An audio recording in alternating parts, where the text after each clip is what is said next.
நீங்கள் இப்போ பார்க்குறது ஆன்லைன் ரோஸில் நான் வாங்கின கல்கத்தா 300.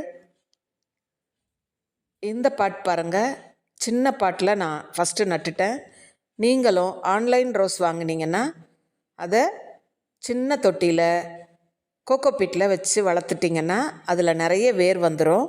அதுக்கப்புறம் நீங்கள் கோகோபீட்லேயும் மாற்றலாம் அல்லது நார்மல் சாயிலில் மாற்றலாம் பெரிய தொட்டிக்கு மாற்றும் பொழுது. இன்று நான் இந்த வீடியோவை உங்களுக்கு காமிக்கிறதுக்கான காரணம் கோகோபீட்டில் ஒரு நல்ல வளர்ச்சி இருக்குன்றது தான். இனி வரக்கூடிய காலங்கள் எல்லாமே வெயில் நாட்கள்.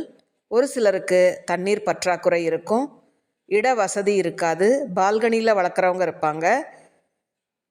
அது மட்டும் இல்லாமல் நேரம் குறைவாக இருக்கக்கூடிய வேலைக்கு செல்லக்கூடிய பெண்கள் இருப்பாங்க. அவர்களுக்காகவே இந்த பதிவை நான் கொடுக்குறேன்.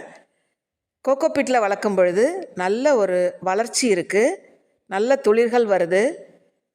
நாம் வாங்கி கோகோபீட்டில் நடும் பொழுது இலைகளை நீக்கிடணும். இதை எப்படி நடுவது என்பதற்கான வீடியோ டிஸ்கிரிப்ஷனில் கொடுக்குறேன். எவ்வளோ அழகாக வந்த மொட்டுக்கள் எல்லாமே பூக்குது பாருங்கள். பொதுவாகவே டிஸ்பட்டிங் பண்ணணும்னு சொல்லுவாங்க. ஆனால் நான் அந்த பூ எப்படி பூக்குதுன்றத பார்க்குறதுக்காகவே அதை நான் அப்படியே விட்டுருந்தேன். பாருங்கள், இப்போ நான் மாடிக்கு கொண்டு வந்துட்டேன், ஷேட்நெட்டுக்கு கீழே வச்சுட்டேன். எவ்வளோ அழகாக பூத்துருக்கு பாருங்கள். ஆனால் நம்ம வீட்லேயே மொட்டு வந்து பூத்துதுன்னா இன்னும் டார்க் கலரில் இருக்கும். இது வரும்பொழுது செடி வாங்கும் பொழுது இருந்த மொட்டு பூத்ததுனால கொஞ்சம் லைட் கலரில் இருக்குது. கோகோபீட்டில் வளர்க்கக்கூடிய செடிக்கு 3 நாட்களுக்கு ஒரு முறை தண்ணீர் கொடுத்தால் போதும். பால்கனியில் குறைவான உரம் கொடுத்து வளர்த்துக்கலாம். மீண்டும் பெரிய தொட்டியில் கோகோபீட்லேயோ வளர்த்துக்கலாம். தேங்க்யூ ஃபார் வாட்சிங்.